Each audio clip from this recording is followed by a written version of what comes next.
everyone. Our channel Edugyan Assam লৈ আপোনালোক সকলোকে স্বাগতম জনাইছো। আজি আমি ক্লাস 10 সায়েন্সৰ চেপ্টাৰ 10 পোহৰ প্ৰতিফলন আৰু প্ৰতিসল পাঠটো আৰম্ভ কৰিবলৈ লৈছো। এই পাঠটো যথেষ্ট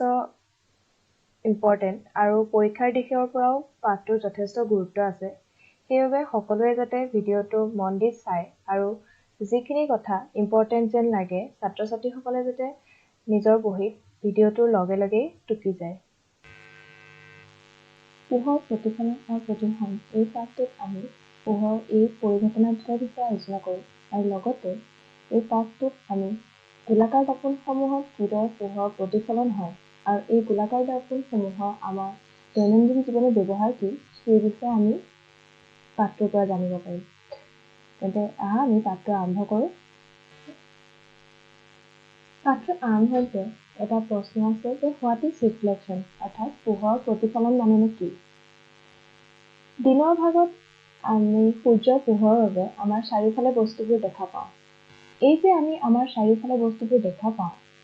একমাত্ৰ পোহৰ প্ৰতিফলন পৰিঘটনাটোৰ বাবেই আমি এই বস্তুবোৰ দেখা পাওঁ। পোহৰ ৰশ্মি যেতিয়া কোনো এটা বস্তুৰ পৃষ্ঠত আপতিত হয় সেই আপতিত ৰশ্মি বস্তুটোৰ পৃষ্ঠই প্ৰতিফলিত কৰে আৰু সেই প্ৰতিফলিত পোহৰ যেতিয়া আহি পেলাই আমাৰ চকুত সোমায়হি তেতিয়া আমি বস্তুবোৰ দেখা পাওঁ। এতিয়া প্ৰশ্ন হয় যে এই প্ৰতিফলন পৰিঘটনাটো কি? ইয়াত সেই বিষয়ে কোৱা হৈছে যে it is the phenomenon in which a ray of light incident on a reflecting surface return back in the same medium after reflection is called the reflection of light. ইয়াৰ অৰ্থ হৈছে দাপোনৰ লেখীয়া অতি মিহি পৃষ্ঠই অথবা কোনো স্বচ্ছ পৃষ্ঠই তাত আপতিত হোৱা পোহৰ ৰশ্মি যেতিয়া সৰহভাগ পোহৰক পুনৰ আগৰ মাধ্যমলৈ উভতাই পঠিয়ায়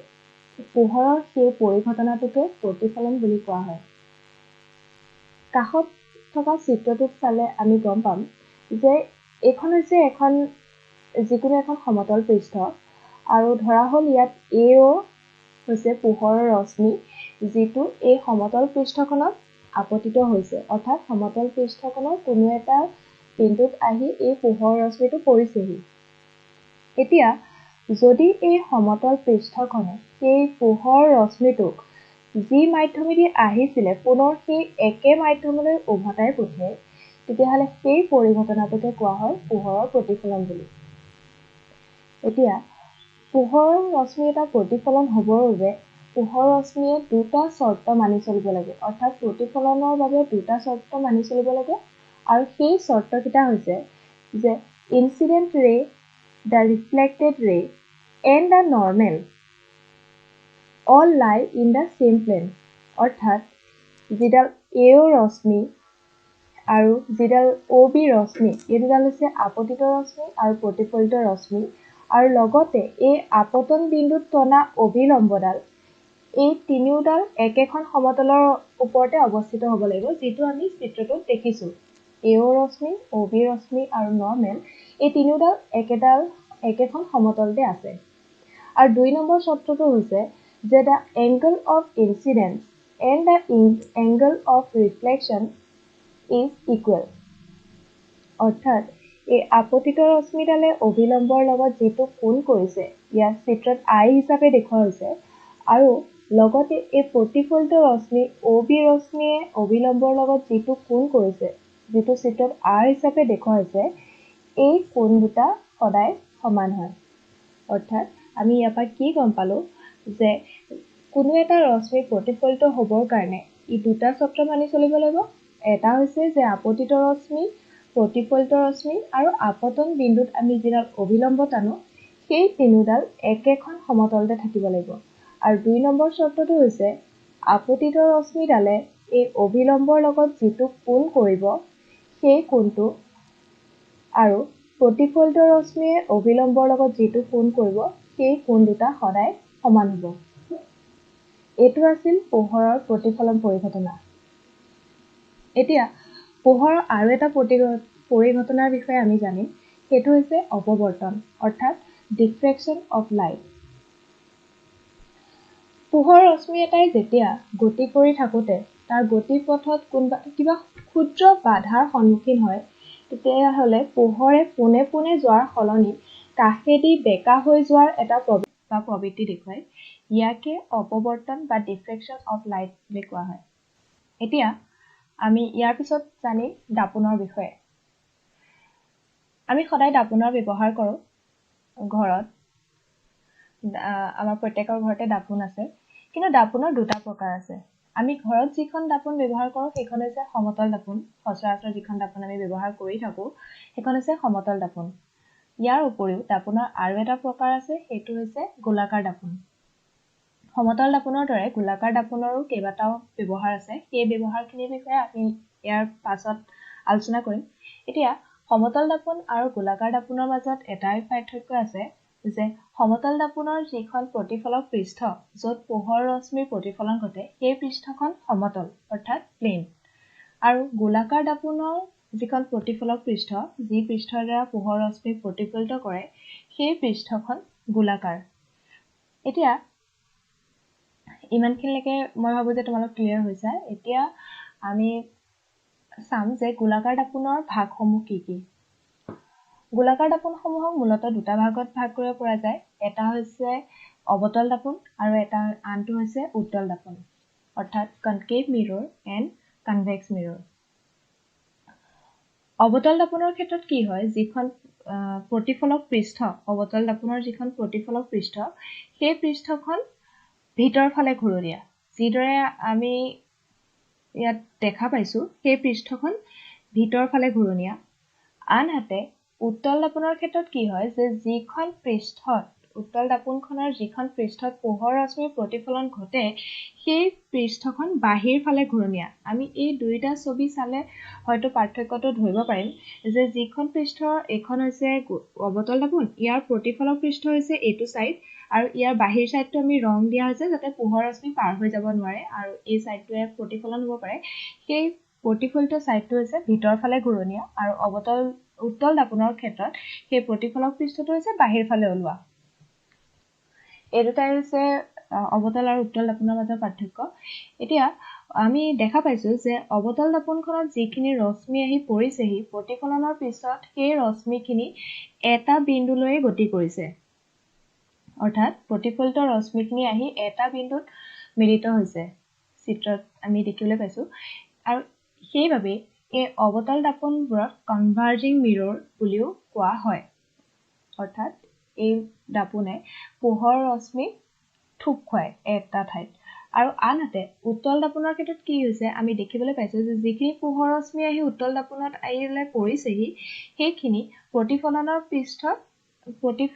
পিছত সেই ৰশ্মিখিনি একে ঠাইলৈ অহাৰ পৰিৱৰ্তে কি হৈছে আঁতৰ হৈ গৈছে, আৰু সেইবাবে এই উত্তল দাপোনক ডাইভাৰ্জিং মিৰৰ বুলিও কোৱা হয়। এতিয়া ইমানেই আছিলে গোলাকাৰ দাপোনৰ বিষয়ে। আৰু গোলাকাৰ দাপোন দুইখন মই ভাবোঁ যে তোমালোকে চবেই বুজি পাইছা যে দুখন গোলাকাৰ দাপোন আছে, এখন হৈছে উত্তল আৰু এখন হৈছে অৱতল। এতিয়া আমি চাওঁ যে এই গোলাকাৰ দাপোন, যিকোনো এখন গোলাকাৰ দাপোনৰ বিভিন্ন অংশসমূহ, এখনৰ বিভিন্ন অংশবোৰ যেনে প্ৰথমতে হৈছে গোলাকাৰ দাপোন এখনৰ মেৰু। যিকোনো এখন গোলাকাৰ দাপোনৰ যিটো মধ্যবিন্দু সেই বিন্দুটোক দাপোনখনৰ মেৰু বা পল বুলি কোৱা হয়। চিত্ৰত দেখুৱাৰ ধৰণে ইয়াত আছে এম আৰু এম ডেছ। আমি এখন গোলাকাৰ দাপোন লৈছোঁ, এইখন হৈছে এখন অৱতল দাপোন। এতিয়া এই গোলাকাৰ দাপোনখনৰ যিটো মধ্যবিন্দু, অৰ্থাৎ গোটেই দাপোনখনৰ যিটো মাজৰ বিন্দু, সেই বিন্দুটোকে কোৱা হয় গোলাকাৰ দাপোন এখনৰ মেৰু, আৰু ইয়াক পি আখৰটোৰে চিহ্নিত কৰা হয়। মেৰুৰ পিছত গোলাকাৰ দাপোন এখনৰ আন এটা অংশ হৈছে ভাঁজ কেন্দ্ৰ। গোলাকাৰ দাপোন এখনৰ ভাঁজ কেন্দ্ৰ বুলি ক'লে গোলাকাৰ দাপোনখন যিটো গোলকৰ অংশ সেই গোলকটোৰ কেন্দ্ৰটোকে আমি গোলাকাৰ দাপোনখনৰ ভাঁজ কেন্দ্ৰ বুলি বুজিম, আৰু ইয়াক ইংৰাজীৰ চি লেটাৰটোৰে চিহ্নিত কৰা হয়, অৰ্থাৎ চেণ্টাৰ অফ কাৰ্ভেচাৰ। এতিয়া সেই গোলকটোৰ এটা ব্যাসাৰ্ধও থাকিব। যিহেতু গোলকটোৰ এটা কেন্দ্ৰ আছে, গতিকে আমি ব্যাসাৰ্ধ বুলি ক'লে কি বুজো যে গোলকৰ কেন্দ্ৰৰ পৰা গোলকৰ যিকোনো এটা অংশৰ দূৰত্বক কোৱা হয় তাৰ ব্যাসাৰ্ধ বুলি এতিয়া গোলাকাৰ দাপোন এখনৰ কাৰণে সেই দাপোনখন যিটো গোলকৰ অংশ সেই গোলকটোৰ ব্যাসাৰ্ধই হৈছে গোলাকাৰ দাপোনখনৰ ভাঁজ ব্যাসাৰ্ধ এতিয়া ইয়াত C আৰু P হৈছে এই দাপোনখনৰ কাৰণে ইয়াৰ ভাঁজ ব্যাসাৰ্ধ আৰু ইয়াক ইংৰাজীৰ R আখৰটোৰে চিহ্নিত কৰা হয় ইয়াৰ পিছত আহিব মুখ্য অক্ষ বা প্ৰিন্সিপাল এক্সিস আমি এতিয়ালৈকে গোলাকাৰ দাপোন এখনৰ মেৰু বিষয়ে জানিলো আৰু ভাঁজ ব্যাসাৰ্ধৰ বিষয়ে জানিলো এতিয়া গোলাকাৰ দাপোন এখনৰ মেৰু আৰু ভাঁজ কেন্দ্ৰৰ মাজেৰে ভাঁজ ব্যাসাৰ্ধ নহয় ভাঁজ কেন্দ্ৰৰ মাজেৰে যদি আমি এডাল ৰেখা কল্পনা কৰো ইয়াত দেখুওৱা হৈছে যদি এডাল ৰেখা কল্পনা কৰো সেই ৰেখাডালক কোৱা হয় দাপোনখনৰ মুখ্য অক্ষ বুলি ইয়াৰ পিছত আহিব মুখ্য ফোকাস অবতল দাপোন এখনৰ ক্ষেত্ৰত আমি আগৰ চিত্ৰটো চালে গম পাম যে অবতল দাপোন এখনৰ ক্ষেত্ৰত কি হৈছে যে ইয়াত ৰশ্মিখিনি পোৱাৰ পিছত যেতিয়া প্ৰতিফলন হৈছে ৰশ্মিখিনি তেতিয়া গোটেই ৰশ্মিখিনি আহি এটা বিন্দুত মিলিত হৈছে আৰু উত্তল দাপোনৰ ক্ষেত্ৰত কি হৈছে যে যেতিয়া ইয়াত ৰশ্মিখিনিৰ প্ৰতিফলন ঘটিছে তেতিয়া সেই ৰশ্মিখিনি কোনবা এটা বিন্দুৰ পৰা ওলাই যোৱা যেন লাগিছে চিত্ৰটো দুইটা ভালদৰে চোৱা যে অবতল দাপোনখনত ৰশ্মিখিনি প্ৰতিফলনৰ পিছত এটা বিন্দুত আহি মিলিত হৈছে আৰু উত্তল দাপোনত কি হৈছে যে প্ৰতিফলনৰ পিছত ৰশ্মিখিনি আঁতৰি গৈছে কিন্তু সেই ৰশ্মিখিনি যিকোনো এটা বিন্দুৰ পৰা ওলাই যোৱা যেন লাগিছে তো এই দুইটা বিন্দু কোৱা হয় দুয়োখন দাপোনৰ কাৰণে ফোকাস বুলি কোৱা হয় অবতল দাপোনৰ কাৰণে ফোকাস পইণ্টটো বা যিটো মুখ্য ফোকাস হেতু দাপোনখনৰ সন্মুখত থাকে কিন্তু উত্তল দাপোনৰ কাৰণে হেতু দাপোনখনৰ পিছফালে থাকে ঠিক আছে নে এতিয়া তাৰ পিছত আহি গ'ল ফোকাস দৈৰ্ঘ্য অবতল দাপোন এখনৰ ফোকাস যিটো মুখ্য ফোকাস আৰু দাপোনখনৰ যিটো মেৰু সেই দুটাৰ মাজৰ দৈৰ্ঘ্যটোক আমি কওঁ তাৰ দাপোনখনৰ ফোকাস দৈৰ্ঘ্য বুলি যিকোনো এখন দাপোনৰ ভাঁজ ব্যাসাৰ্ধটো দাপোনখনৰ ফোকাস দৈৰ্ঘ্যৰ দুগুণ হয় আমি মেৰুৰ বিষয়ে গম পালো যেটো দাপোনখনৰ মধ্যবিন্দুটো তাৰপিছত আমি গম পালো ভাঁজ কেন্দ্ৰৰ বিষয়ে অৰ্থাৎ দাপোনখন যেটো গোলকৰ অংশ সেই গোলকটোৰ কেন্দ্ৰকে দাপোনখনৰ ভাঁজ কেন্দ্ৰ বুলি কোৱা হয় দাপোনখনৰ আমি ভাঁজ ব্যাসাৰ্ধৰ বিষয়ে গম পালো অৰ্থাৎ দাপোনখন যেটো গোলকৰ অংশ সেই গোলকটোৰ যিডাল ব্যাসাৰ্ধ সেই ব্যাসাৰ্ধকে দাপোনখনৰ ভাঁজ ব্যাসাৰ্ধ বুলি কোৱা হয় ইয়াৰ পিছত আমি মুখ্য অক্ষৰ বিষয়ে গম পালো যে দাপোনখনৰ মেৰু আৰু ভাঁজ কেন্দ্ৰৰ মাজেৰে যদিহে আমি এডাল অক্ষ কল্পনা কৰো সেই অক্ষডালক দাপোনখনৰ মুখ্য অক্ষ বা প্ৰিন্সিপাল এক্সিস বুলি কোৱা হয় ইয়াৰ পিছত আছে মুখ্য ফোকাস দাপোন এখনত ৰশ্মিৰ প্ৰতিফলন হোৱাৰ পিছত অবতল দাপোনৰ ক্ষেত্ৰত যেটো বিন্দুত গৈ পেলাই ৰশ্মিখিনি মিলিত হয় আৰু উত্তল দাপোনৰ ক্ষেত্ৰত যেটো বিন্দুৰ পৰা ৰশ্মিখিনি ওলাই যোৱা যেন লাগে সেই বিন্দু দুটাকে দাপোন দুখনৰ কাৰণে ফোকাস বিন্দু বুলি বা মুখ্য ফোকাস বুলি কোৱা হয় ইয়াৰ পিছত আহে ফোকেল লেংথ অৰ্থাৎ ফোকাস দৈৰ্ঘ্য দাপোন এখনৰ মেৰু আৰু মুখ্য ফোকাসৰ মাজৰ দূৰত্বক দাপোনখনৰ ফোকাস দৈৰ্ঘ্য বুলি কোৱা হয় আৰু লাষ্টত আছে যে প্ৰতি এখন গোলাকাৰ দাপোনৰ কাৰণে ইয়াৰ যেটো ভাঁজ ব্যাসাৰ্ধ সেই ভাঁজ ব্যাসাৰ্ধটো দাপোনখনৰ মুখ্য ফোকাসৰ দুগুণ হয় ইয়াৰ পিছত আমি জানিম আমি এতিয়া এই পাঠটোত বহুত ৰশ্মি চিত্ৰ আমি অংকন কৰিব লাগিব তোমালোকে পাঠটোৰ পিছলে পাবা আমি কিছুমান ৰশ্মি চিত্ৰ অংকন কৰিব লাগিব যে দাপোন এখনৰ সন্মুখত যিকোনো এখন গোলাকাৰ দাপোনৰ সন্মুখত লক্ষ্য বস্তুটো ক'ত থলে প্ৰতিবিম্বটো ক'ত গঠন হয় এই সমূহ বিষয়ক দেখুৱাই আমি ৰশ্মি চিত্ৰ আঁকিব লাগিব কিন্তু ৰশ্মি চিত্ৰ অঁকাৰ আগতে আমি কিছুমান নিয়মৰ বিষয়ে জানিব লাগিব হেতু হৈছে যে যিকোনো এখন দাপোনৰ যিডাল মুখ্য অক্ষ যিকোনো এখন দাপোনৰ মুখ্য অক্ষৰ সমান্তৰালকৈ যিখিনি ৰশ্মি আহে সেই ৰশ্মিখিনি প্ৰতিফলনৰ পিছত ফোকাসৰ মাজেৰে পাৰ হৈ যায় দাপোন এখনৰ এই ছবিটো চালে গম পাবা যে যিকোনো এখন দাপোনৰ মুখ্য অক্ষ এডাল হৈছে মুখ্য অক্ষ তাৰ সমান্তৰালকৈ যিখিনি ৰশ্মি আহিব সেই ৰশ্মিখিনি দাপোনখনত প্ৰতিফলিত হোৱাৰ পিছত ফোকাসৰ মাজেৰে পাৰ হৈ যাব আৰু 2 নম্বৰ ৰুলটো হৈছে ইয়াৰ ওলোটাটো অৰ্থাৎ দাপোন এখনৰ যিখিনি ৰশ্মি মুখ্য ফোকাছৰ মাজেৰে যাব সেইখিনি প্ৰতিফলনৰ পিছত সদায় মুখ্য অক্ষৰ সমান্তৰাল হৈ যাব এই দুটা হৈছে নিয়ম 3 নম্বৰতে হৈছে দাপোন এখনত যিখিনি ৰশ্মি দাপোনখনৰ মেৰুত হেলনীয়াকৈ পৰিব অৰ্থাৎ এডাল ৰশ্মি ধৰা হ'ল ই মেৰুত হেলনীয়াকৈ আহি পৰিছে এই ৰশ্মিটো প্ৰতিফলনৰ পিছত